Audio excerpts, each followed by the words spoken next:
Okay, सारे लोग अपने आप को अनम्यूट कर लीजिए, बिकॉज ये सेशन रिकॉर्ड होने जा रहा है और आप लोग को बहुत ही ध्यान से इस सेशन में बने रहना है, ठीक है। ये जो सेशन मैं आज करने जा रहा हूँ, ये सेशन उन लोगों के लिए है जो पर्सन अपने प्रोस्पेक्ट का अपॉइंटमेंट बुक कर लेते हैं, अपने प्रोस्पेक्ट से 30 मिनट या 1 घंटे का टाइम ले लेते हैं। तो जिस भी पर्सन ने अपॉइंटमेंट बुक कर लिया है, अब वो अपॉइंटमेंट चाहे वो डिजिटली रूप में बुक किया हो, मतलब वो जूम पे या व्हाट्सएप पे प्लान देगा, या फिर फिजिकली वो प्रोस्पेक्ट के पास जाके मिल करके प्लान देगा, दोनों ही कंडीशन में स्ट्रेटेजी जो काम करने का तरीका रहेगा वो बिल्कुल सेम रहेगा, ठीक है। इतना क्लियर हो गया ना। ये जो मीटिंग होने जा रहा है वो उस स्टेप के लिए है जब आप प्रोस्पेक्ट का मीटिंग बुक कर लेते हो, ठीक है। इसके बाद आगे उस प्रोस्पेक्ट से कैसे मिलना है, कैसे अप्रोच करना है, क्या कुछ करना है, वो सारा स्टेप मैं इस प्रेजेंटेशन में बताने जा रहा हूँ, ठीक है।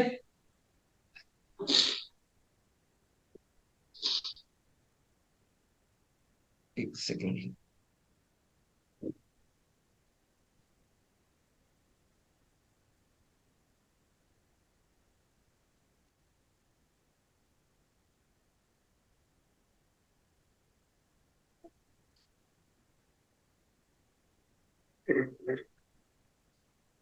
ओके, इसमें 5 स्टेप से हमको गुजरना पड़ता है। कितने स्टेप? 5 स्टेप।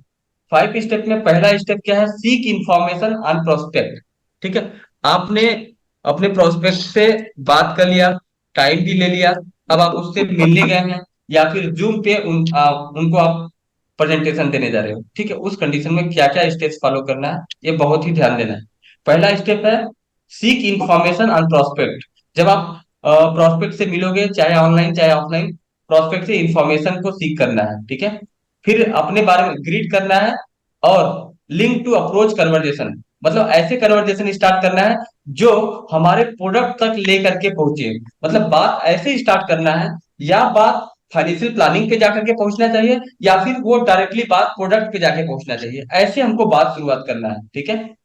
फिर थर्ड स्टेप में अपने आप को भी इंट्रोड्यूस करना है और कंपनी के बारे में बताना है। फिर उनसे थोड़ा उनके बारे में पूछना है, ask about families, work and hobbies, ठीक है। फिर transition to the sales concept. इतना करने के बाद आपको सेल कॉन्सेप्ट पे आना है। तो ये काम कैसे करता है, इस चीज को आपको ध्यान से देखना होगा, ठीक है।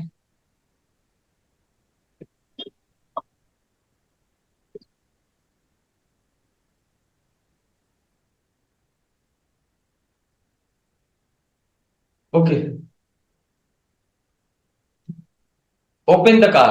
जैसे ही आपने जूम पे बुला दिया उस पर्सन से, फिर बोल रहा है कि मिस्टर प्रोस्पेक्ट, फाइनली आपको वीडियो कॉल पे देख करके बहुत अच्छा लगा। I hope you and your family are doing well during the current uncertainties. मतलब जैसे ही आपको जूम पे वो पर्सन आए, उनसे आपको रेपो बिल्ड करना है कि हेलो सर, फाइनली आपको यहाँ पे जूम पे देख करके बहुत अच्छा लगा, और आपकी फैमिलीज और मतलब फैमिली में, घर में सब लोग अच्छे होंगे इस अनसर्टेनिटी के दौरान। मतलब इसको अपने तरीके से करना है, ऐसा नहीं कि स्क्रिप्टेड होना चाहिए, ठीक है।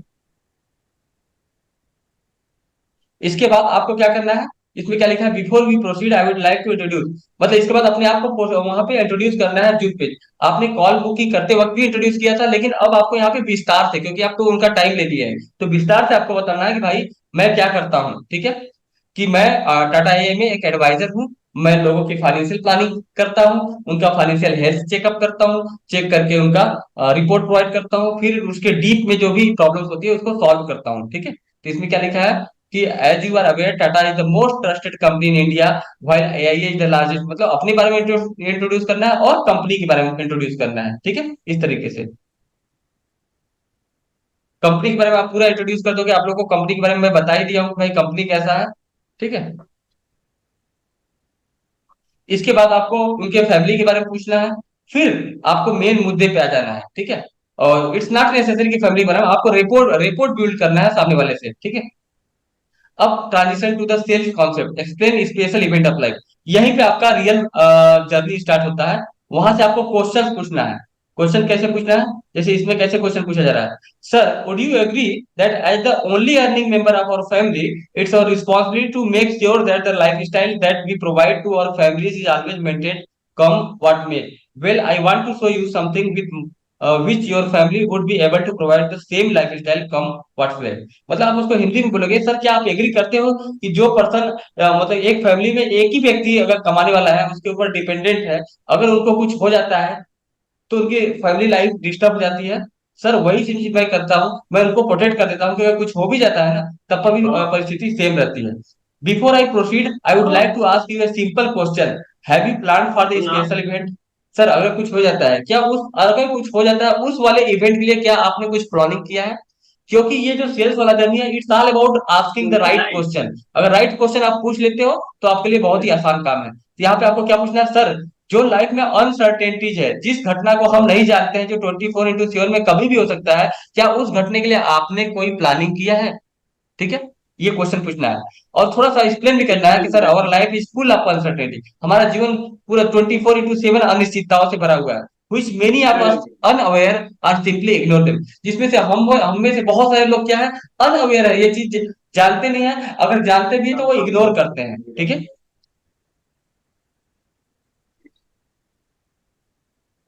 और स्क्रिप्टेड नहीं होना चाहिए, अपने तरीके से बात करना है। ठीक है, यहाँ पे आप क्या बताओगे कि सर इस संसार में चार तरह के लोग होते हैं, एक एफ्लुएंट होता है, एक कंटेंट होता है, एक इनएडिक्वेट होता है, एक हार्डशिप होता है। तो ये हार्डशिप कैसे होता है कि जब पर्सन, ये जो पर्सन है जब काम कर रहा था तो उसकी फैमिली बहुत खुश थी।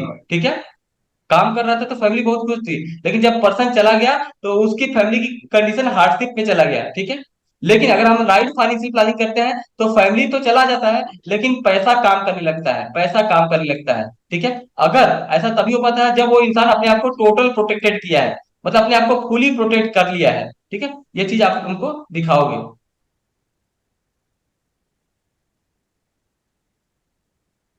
फिर उनको पूरा इंडस्ट्री का डाटा दिखाओगे। इंडस्ट्री का डाटा दिखाओगे sir, according to the national health profile 2019, the average, मतलब आप दिखाओगे कि सर नेशनल हेल्थ प्रोफाइल के अनुसार एक इंसान की एवरेज एज सर ना 68.7 समथिंग हुआ है 2019 की डाटा के अनुसार। ठीक है, और बताया सबसे ज्यादा जो डेथ हो रहा है वो कहाँ से हो रहा है? वो रोड एक्सीडेंट से हो रहा है सर, सबसे ज्यादा डेथ हो रहा है इस संसार में। ठीक है, और सबसे ज्यादा डेथ कैंसर की वजह से भी हो रहा है, ब्रेस्ट कैंसर हो रहा है डायग्नोस, मतलब डिफरेंट डिफरेंट बीमारियों की वजह से लोग मर रहे हैं।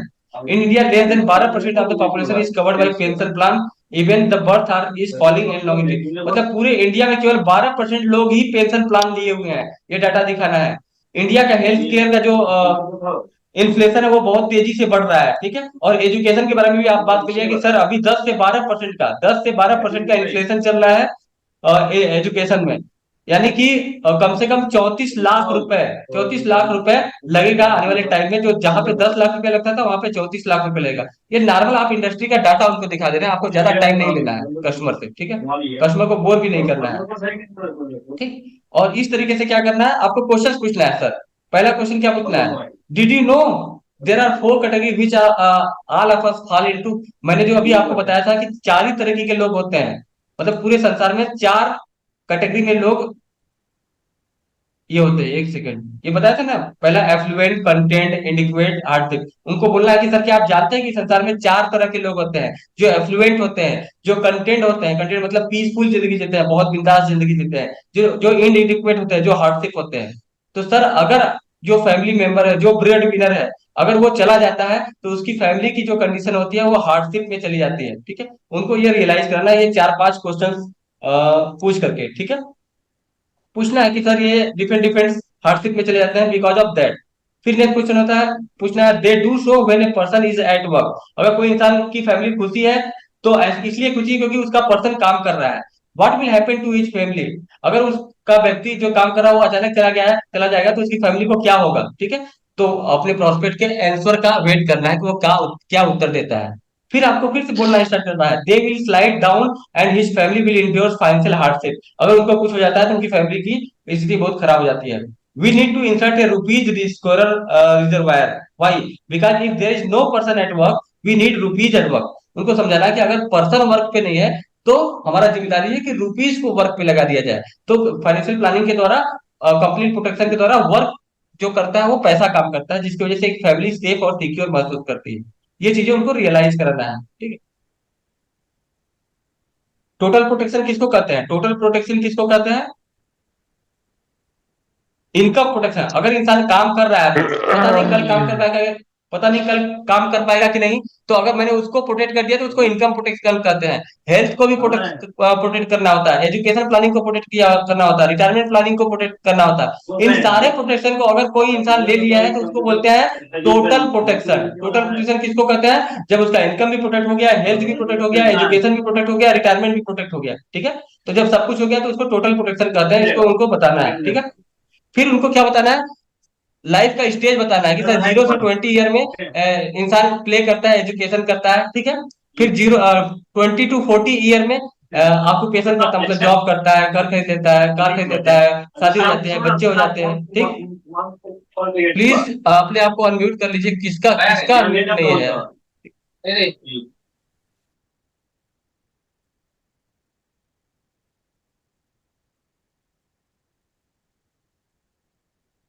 सब लोग तो अनम्यूट ही है। एक सेकंड। ओके। फिर आपको क्या करना है? उनको ये चार्ट दिखाना है, ये बताना है कि सर 0 से 20 में प्ले करता है इंसान, एजुकेशन लेता है। फिर 20 to 40 ईयर में ये घटनाएं होती है। फिर 40 to 60 ईयर में ये घटनाएं होते हैं। 60 to 80 ईयर को रिटायरमेंट पीरियड किया कहा जाता है, ठीक है। इस तरीके से 80 साल अगर एवरेज एज है तो 40 साल घटा दिए, 40 साल बचा। सामने वाले को ये पिक्चर दिखाना है ताकि आप अपने से क्लाइंट को बता सको। तीन चार ये जो इवेंट जब वो दिखता है तो इस इवेंट में 4 क्वेश्चन आते हैं। 4 क्वेश्चन में क्या क्या निकल के आता है?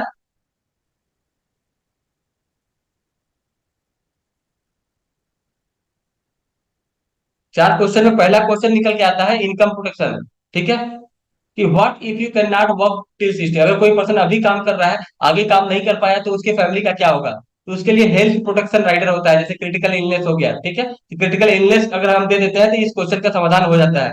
फिर दूसरा क्वेश्चन आता है what if you don't reach 60, क्या होगा अगर सामने वाला बंदा आगे जी ही ना पाए तो उसके फैमिली का क्या होगा? तो इस समस्या का समाधान टर्म इंश्योरेंस होता है, ठीक है।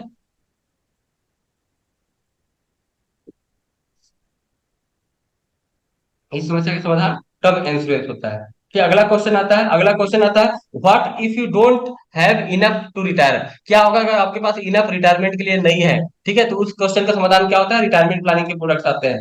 What if your children don't start life with the right foundation, ठीक है। इसके लिए एजुकेशन प्लानिंग आता है जिसमें अलग अलग सेविंग प्लान होते हैं, ठीक है। ये 4 क्वेश्चन के अंदर ही पूरा इंडस्ट्री फॉल करती है। ये कहाँ से आपने दिखाना है? ये दिखाना है लाइफ के डिफरेंट डिफरेंट स्टेज से। ये वाला अगर आप दिखाएंगे तो ये 4 क्वेश्चन आपको नजर आ जाएंगे, ठीक है। कौन बोल रहा है?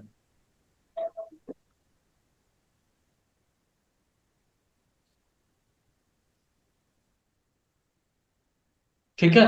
इस तरीके से 4 क्वेश्चन आपको नजर आ गया। फिर नेक्स्ट उनको कैसे लेके जाना है? नेक्स्ट लेके जाना है उनको यहाँ पे वाई कस्टमर। अब आपको समझना है कस्टमर क्यों बाई करता है।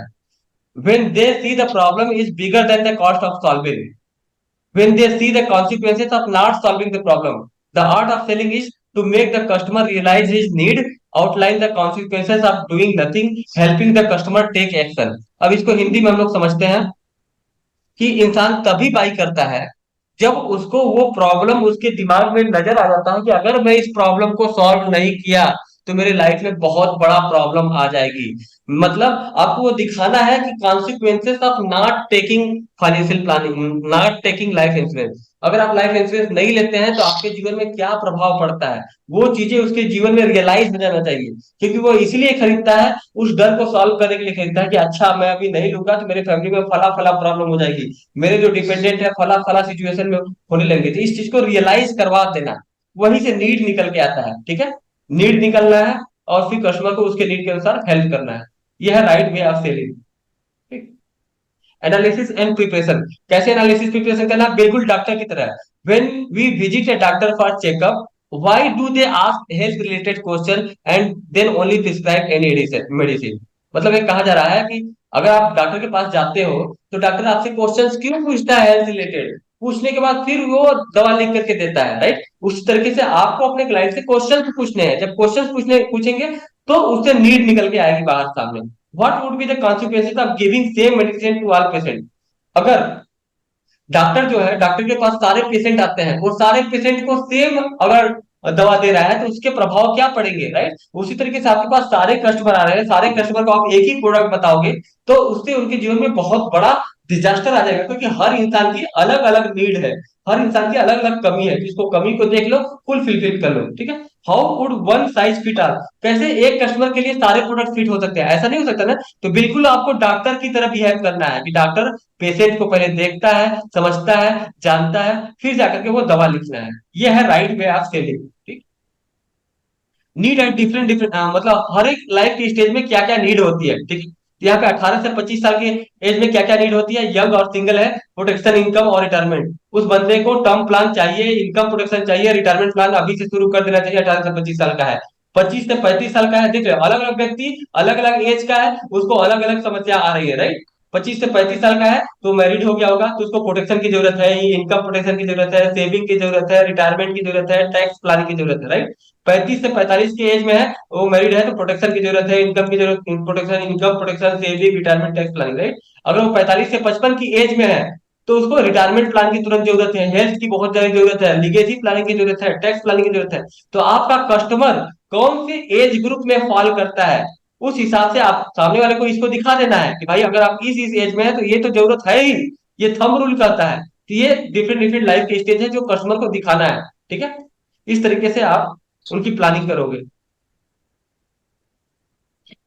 प्रोटेक्शन नीड एनालिसिस, आप उनको नीड एनालिसिस करके प्रोटेक्शन बताओ कि भाई प्रोटेक्शन कैसे काम करता है। लाइफ को गोल दिखाओ कि भाई लाइफ में क्या क्या गोल होता है, क्योंकि मैक्सिमम इंडिया लोगों के पास गोल भी नहीं होता। वेल्थ क्रिएशन गोल होता है, चाइल्ड की एजुकेशन गोल होता है, कार गोल होता है, हाउस गोल होता है, रिटायरमेंट गोल होता है। इन सब गोल को कोई भी इंडिविजुअल, कोई भी आदमी कैसे अचीव करेगा, जब तक वो सही फाइनेंशियल प्लानिंग नहीं करेगा, तो ठीक है। ये चीजें उनको दिखाना है। अब आपको मैंने एक बार बताया था कि ह्यूमन लाइफ वैल्यू कैसे कैलकुलेट किया जाता है, यानी किसी को अगर हमको टर्म प्लान देना है तो कितना देना है, उसको कितना का एवरेज होना चाहिए। तो मैंने बताया था कि 18 से लेकर 35 साल का जो एज ग्रुप का आदमी होता है उसके इनकम का 30 टाइम दिया जाता है। अगर कोई इंसान 18 से 35 साल का एज का व्यक्ति है, अगर वो 5 लाख रुपए कमा रहा है तो उसको अधिक से अधिक कितना दे सकता है, उसके इनकम का 30 गुना। अगर 5 लाख कमा रहा है तो 5 गुने 30 कर देंगे, 5 गुने 30 कर देंगे, 30 पंचे 150, 1.5 करोड़ हो जाएगा। कितना हो जाएगा, 1.5 करोड़। अगर 35 से 40 साल का आदमी है तो उसके इनकम का 25 गुना, 40 से 45 साल का आदमी है तो उसके इनकम का 20 गुना, 45 से 55 साल का आदमी है तो 15 गुना, 55 से 60 साल का है तो 10 गुना, 60 से 65 साल का है तो 5 गुना। इस तरीके से डिफरेंट डिफरेंट एज ग्रुप में डिफरेंट डिफरेंट कवरेज रिक्वायरमेंट होती है, जो आपको याद होना चाहिए। ये कैलकुलेटर है ह्यूमन लाइफ वैल्यू की, ठीक है। अब ये सारी चीजें जब आप समझा रहे हो सर, तो आपको ये मेक श्योर करना है कि क्लाइंट का पूरा अटेंशन आपके ऊपर है।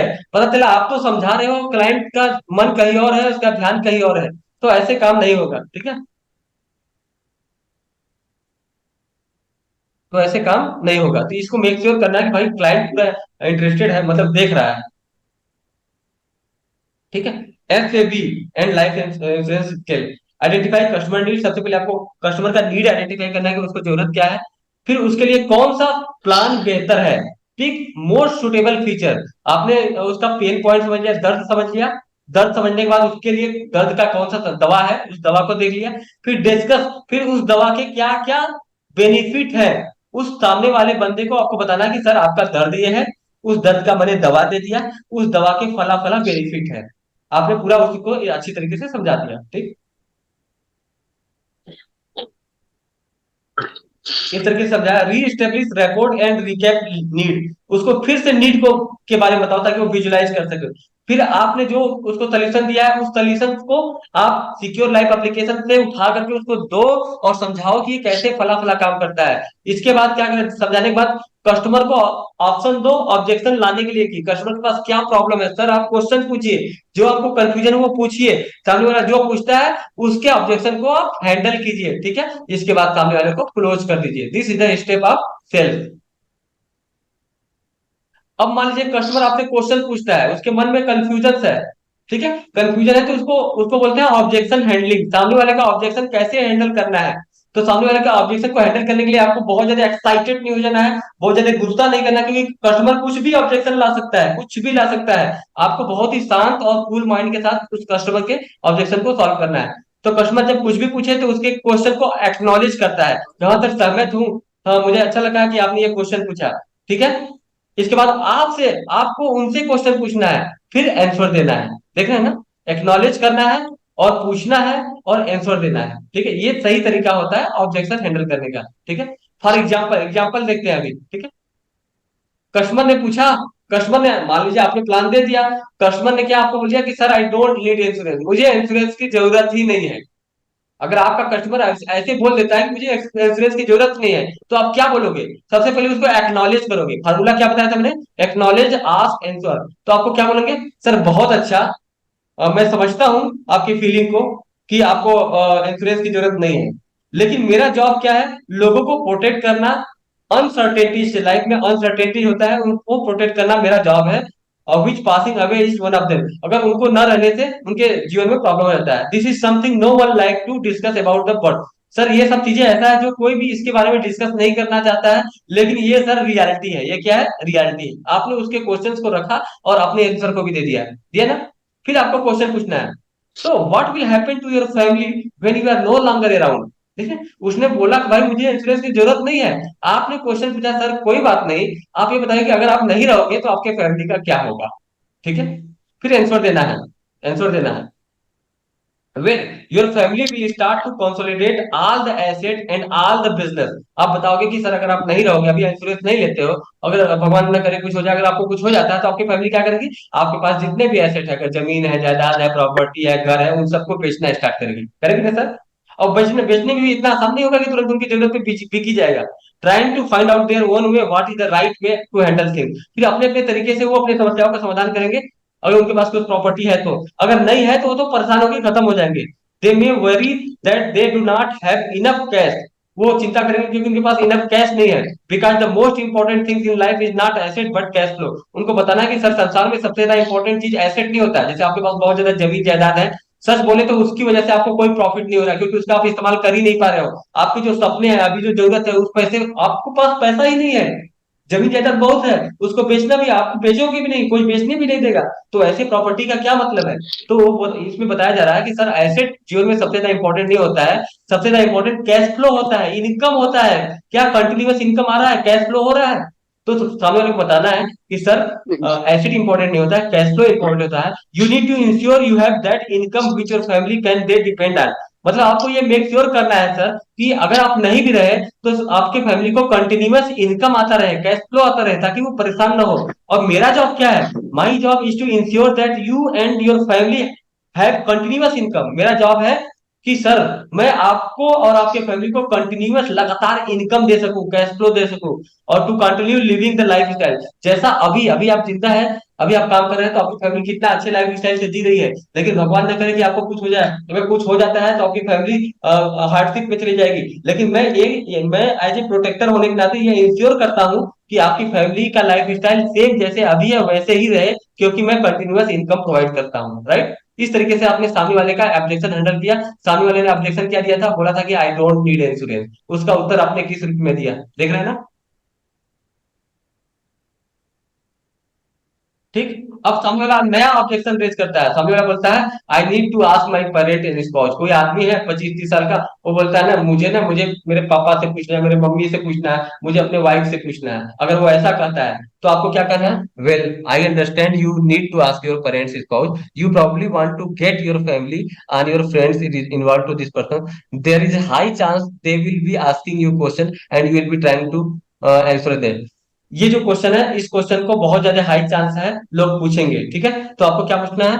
So why don't I come along with you in that meeting, or organize a meeting where you and I can work together to explain exactly what I have explained to you, and if they have other question I will be there to handle them। तो बोलना कि sir आप अपने wife को भी क्यों नहीं साथ में ले आते, दोनों लोग एक ही साथ समझा देते हैं। ठीक है, फंडा क्लियर हो जाएगा। फिर आपको फिर आंसर देना है कि the reason I am proposing this is because I don't want you to look as though you don't and you did not do your research because you discuss this important discussion with them। इसको आप लोगों को पढ़ लेना है, मैं आपको दे दूंगा। मतलब इसमें बताना है कि मेरा जॉब क्या है, कि आपके फैमिली को प्रोटेक्ट करना है। ठीक है, I will be more able to answer their question which may be technical or regular, hence ultimately it does not matter what types of question they will ask, the most important thing is getting across the reason why we should be doing this।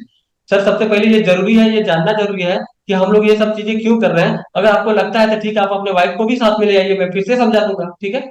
Customer को ये बोल देना है ताकि customer हाथ से निकले ना। ओके। नेक्स्ट क्वेश्चन, अगर आपके पास क्लाइंट पूछता है कि सर मेरे पास ऑलरेडी इंश्योरेंस है, आई हैव ऑलरेडी इंश्योरेंस। अगर क्लाइंट आपके पास ऐसा बोलता है कि मैंने तो एलआईसी से कुछ किया ही हुआ है, तो आप क्या करेंगे? ठीक है, तो आपको उत्तर देना है एकदम, well I understood you feel that you already have insurance. मैं समझता हूं कि आप महसूस करते हैं कि आपके पास ऑलरेडी इंश्योरेंस है। फिर क्या पूछना है? सर क्या वो पर्याप्त है? But is it really enough? क्या वो पर्याप्त है? My job is to check whether you have a enough. क्योंकि मैं एज ए फाइनेंशियल प्लानर होने के नाते मैं ये चेक भी करता हूं कि क्या आपके पास इनफ इंश्योरेंस है। If you do have enough, अगर आपके पास इनफ है, you don't need to source for insurance, तब मैं आपको इंश्योरेंस पे नहीं बोलूंगा। जबकि अगर आपके पास इनफ नहीं है, अगर आपके पास इनफ नहीं है, तो मैं आपको प्रोवाइड करूंगा। जैसे डॉक्टर करता है उसी तरीके से आपको काम करना। When you see a doctor, he make sure that you are healthy. If he does diagnose all illness, he prescribe medicine. जैसे डॉक्टर इलनेस को डायग्नोज करके दोबारा दवा देता है, उसी तरीके से आपको दिखाना कि सर ठीक है, आपने इंश्योरेंस तो लिया है, एलआईसी से लिया है, कहीं से भी लिया है, इतना ही लिया है जो कि आपके पर्याप्त नहीं है। जैसे डॉक्टर के पास आप जाते हैं तो अगर आप हेल्दी नहीं है तो अगेन आप दवा लिख करके देता है, उसी तरीके से आपको पूरा पर्याप्त जितना होना चाहिए नियम के अनुसार, जिससे आपकी फाइनेंशियल फैमिली सफर ना करे, उसके अकॉर्डिंग सर इतना बनता है, आपको समझाना है। फिर आपको उनकी जो भी कमी है उसको पूरा करना है, ठीक है। इसमें जो लिखा है उसको आप अगेन पढ़ लेना। मैं जस्ट एग्जांपल दे रहा हूं कि कैसे ऑब्जेक्शन हैंडल किया था। अगर क्लाइंट कहता I I have no money for the product, client ये कहता सर मेरे पास पैसा ही नहीं है प्रोडक्ट खरीदने के लिए, तो आपको क्या करना है? ठीक है सर, मैं समझता हूं कि आपके पास पैसे नहीं है, but this is what we call in the financial industry as a cash flow. आपके पास सर कैश फ्लो का इशू है, राइट? आपके पास अभी पैसा नहीं, आपके पास कैश फ्लो का इशू है ना। If you don't have enough money to pay for insurance, you can not really afford to die. Sir अगर आपके पास इंश्योरेंस को पे करने के लिए भी पैसा नहीं है, तो सर आप मरने के लिए भी एफर्ट नहीं कर सकते, क्योंकि आपकी फैमिली डिजास्टर में चली जाएगी। If you can not pay an amount to make sure your family is protected, and if something really did happen to you, what will happen to your family? ये आपको क्वेश्चन पूछना है कि sir अभी आपके पास इंश्योरेंस पे करने के लिए पैसा नहीं है और आपके आपकी फैमिली भी है, सर कैसे होगा अगर आपको आपको कुछ हो गया तो? ठीक है। Most of us go to restaurant at least 3 a month। उनको बताना है कि सर आपके पास इंश्योरेंस पे करने के लिए तो पैसा नहीं है, लेकिन आप जरूर पैसा खर्च करते होगे। बहुत सारे लोग क्या होते हैं, रेस्टोरेंट में कम से कम महीने में 2-3 बार तो चले ही जाते हैं, ठीक है।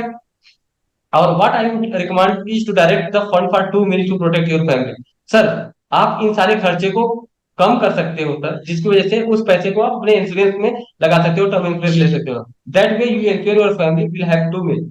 इस तरीके से आप अपने फैमिली को इंश्योर कर सकते हो कि वो जीवन भर के लिए प्रोटेक्टेड हो, ठीक है। इस तरीके से आपने सामने वाले का ऑब्जेक्शन हैंडल कर दिया। अगर वो बोलता है कि भाई मेरे पास पैसा नहीं है, क्योंकि पैसा नहीं है तो ऐसा तो नहीं है वो खर्चा नहीं करता है, कहीं ना कहीं से खर्चा करता है, लेकिन उसने फाइनेंशियल प्लानिंग को सीरियसली नहीं लिया था, ठीक है।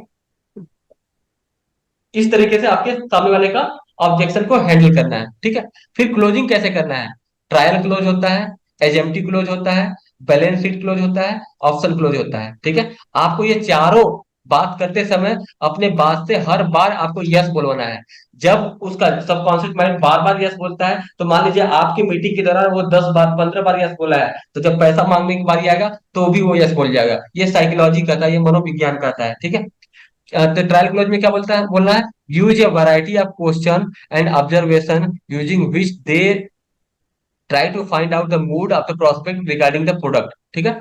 आपको बीच बीच में प्रोडक्ट के बारे में बात बात करके के उसके माइंड को जांच कर लेना है। उसको बोलते हैं trial trial close.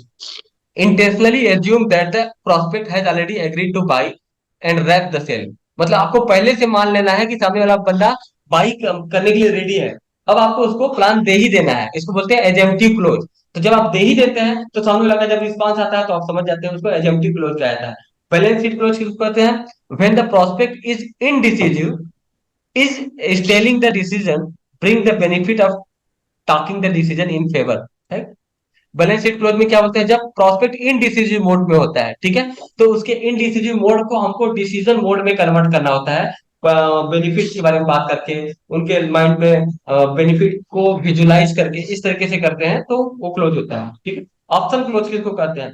Similar to the adjective close, rather than asking for a prospect business directly, you ask them which option they prefer. जैसे आपने उसको दो तीन ऑप्शन रख दिया, सर प्योर टर्म प्लान लेंगे सर, प्योर टर्म प्लान आपको अच्छा लगा, या फिर आरोपी वाला टर्म प्लान अच्छा लगा, या फिर सर परम रक्षक लगा, तो आपने उसको तीन ऑप्शन दे दिया। अब ऑप्शन क्लोज करेगा और बोलेगा नहीं सर हमको परम रक्षक वाला दे दो, राइट? तो एक तरीके से उसने क्लाइंट ने स्वयं चूज किया ना, तो ये इसको बोलते हैं ट्रायल क्लोज। ट्रायल क्लोज हो गया, सामने वाले को आपने ऑप्शन दिया कि फला फला फला है, सर इसमें कौन सा चूज करेंगे, तो वो चूज करता है, तो एक तरीके से वो क्लोज कर हो गया। ठीक है।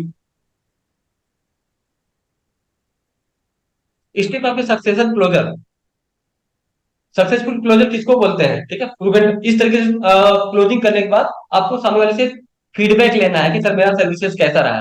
जब फीडबैक लेने के बाद रेफरल लेना है कि सर ठीक है आपको मेरा सर्विस बहुत अच्छा लगा, तो sir can you give me some recommendation, आप दो चार पांच फ्रेंडों के नाम दे सकते हैं, तो वो देगा। अगर आपने सही से उसको सर्विस दिया है तो वो 5-10 लोगों का भी नाम देगा। ठीक है।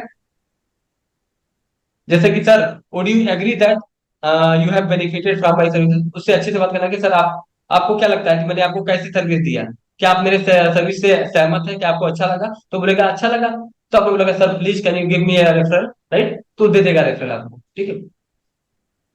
और बिना रेफरल ले लिए हम उसको गुड क्लोज नहीं कहते। गुड क्लोज या गुड सेल्समैन उसी को कहा जाएगा जो सामने वाले को सेल भी कर दिया और उससे 4-5-10 नंबर भी ले लिया, उसी को कहेंगे यस इस बंदे में तो दम है। ठीक है, उसने सही सर्विस दिया। Do you know people who have children, उससे बोलना कि सर आप जानते हैं कि आपके दोस्त यार में कितने लोगों के पास चिल्ड्रन है, कौन जॉब करता है, कौन प्रमोट हुआ है, इस तरीके से उन लोगों का नंबर ले लेना। ठीक है। Tata as a brand, what comes to your mind when Tata, तो टाटा के बारे में ट्रस्ट रिलायबिलिटी उसके बात कर लेना है। ठीक है। और सामने वाले से क्या करना है, ये सारी डिटेल हमेशा ले लेना है ताकि मिस सेलिंग ना हो। ठीक है। और जितने भी टर्म्स एंड कंडीशन है सबको अच्छे तरीके से बताना है। ठीक है। राइट सेल प्रैक्टिस करना है, जो मैंने बताया वो राइट सेल प्रैक्टिस है। अगर आप गलत सेल प्रैक्टिस क्या होता है?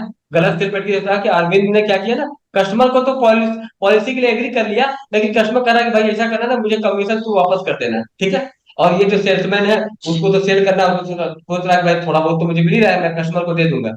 अगर कोई कस्टमर ऐसा करता है, अगर कोई ऐसा करता है तो क्या होता है, उस कस्टमर की तो वैल्यू, उस सेल्समैन की तो वैल्यू खत्म ही हो जाती है, उसका कॉन्फिडेंस खत्म हो जाता है, क्योंकि उसने काम तो किया, कमाया कुछ नहीं, और जो कमाया उस कस्टमर को ही वापस कर दिया। ठीक है। अगर ऐसा करता है तो केवल उसकी जिंदगी बर्बाद नहीं होती है, कंपनी की भी जिंदगी बर्बाद होती है। इससे क्या होता है, कंपनी के ऊपर उस व्यक्ति का कॉन्फिडेंस खत्म हो जाता है। चाहे वो सेल्समैन हो चाहे वो कस्टमर हो, सबका कॉन्फिडेंस खत्म हो जाता है। तो ऐसा काम कभी नहीं करना है कि आप काम कर रहे हैं, सामने वाले को पॉलिसी दिया और सामने वाले को आप उसका कमीशन भी रिटर्न कर दिया। ऐसा काम कौन करता है? एलआईसी वाले करते हैं। ठीक है। एलआईसी वाले मार्केट को गंदा कर देते हैं कि भाई कमीशन रिटर्न कर देते हैं। ठीक है। इस तरीके से ये राइट सेल्स प्रैक्टिस है। राइट सेल्स प्रैक्टिस को अगर फॉलो करोगे तो जीवन में ऊंचाइयों को प्राप्त करोगे, नहीं तो अगर गलत तरीके से सेल करोगे, कमीशन वमीशन दे करके कहीं पकड़े गए तो आपकी आईडी भी बैन हो सकती है, पेनल्टी भी लग सकती है, बहुत कुछ लग सकती है। ठीक है। टाटा इन सारी चीजों के लिए बहुत ही स्ट्रिक्ट है, क्योंकि इससे कंपनी की बिहेवियर, कंपनी का ब्रांड वैल्यू खराब होता है किसी एक व्यक्ति की वजह से। ठीक है। ये राइट सेलिंग प्रैक्टिस आपको समझ लेना है। ठीक है। ये सारी चीजें मैं आपको दे दूंगा क्योंकि मेरा टाइम अब खत्म होने जा रहा है। और right detail, right choice, right insurance cover, सामने वाले को सब कुछ राइट बताना है। ठीक है। इस तरीके से ये हमारा हो गया राइट सेलिंग। तो ये मैं आप लोगों को बताया हूं कि भाई स्टेप बाय स्टेप कैसे सामने वाले से बात करना है, सामने वाले से बात करना है, फिर उसको कॉन्सेप्ट दिखाना है। कॉन्सेप्ट कौन सा वाला दिखाना है? 28,000 प्रेजेंटेशन वाला, 0 to 20, 20 to 40, 40 to 60, 60 to 80। यहाँ से वो ऑटोमेटिकली नीड फाइंड हो जाता है, चार क्वेश्चन पता चल जाता है। ये चीजें करने के बाद जिस भी क्वेश्चन को सॉल्व करना होगा, क्लाइंट का पेन पॉइंट देकर के सॉल्व करना है, सही प्रोडक्ट देना है, उसके बीच बीच में कन्वर्सेशन में ट्रायल क्लोज भी करते रहना है, फिर क्लोज कर देना है। अगर उसके पास कोई ऑब्जेक्शन है तो उसको ऑब्जेक्शन को भी शांतिपूर्वक उसका ऑब्जेक्शन हैंडल करना है, फिर क्लोज कर देना है। This is the right way to sell policy. ठीक है। सामने वाले से कभी भी लो में नहीं आना है कि सर ले ही लीजिए, नीडी पर नहीं बनना है। वो एटीट्यूड होना चाहिए, वो सुपर लेवल का एटीट्यूड होना चाहिए, क्योंकि आप उसको सर्विस प्रोवाइड कर रहे हो। सामने वाले के पास झुक जाओगे, ठीक है, नीडी बन जाओगे, सर ले ही लो, सर ले ही लो, सर ऐसा करते हैं ना 25% आपको कमीशन दे देंगे, सर ले लो, राइट। ऐसे धंधा करोगे तो जीवन में कभी भी कामयाबी नहीं मिलेगी। अगर ऐसे धंधा करोगे तो आपका कॉन्फिडेंस खुद खत्म हो जाएगा, और कंपनी का तो कॉन्फिडेंस आप खत्म कर ही रहे हो, ब्रांड वैल्यू, राइट। तो जितना भी काम कीजिए सुपर लेवल का कॉन्फिडेंस वाला काम कीजिए और एटीट्यूड की काम कीजिए, क्योंकि सेल्स जो है वास्तव का बिजनेस है। नॉलेज रहेगा तो आप बहुत अच्छे से काम करोगे। ठीक है। तो आज का सेशन कैसा रहा आप लोगों को? आप चैट बॉक्स में बताओ। क्या अब आप किसी से मिलोगे तो नीड आइडेंटिफाई कर लोगे, उससे बात कर लोगे? चैट बॉक्स में आप बताओ कैसा रहा।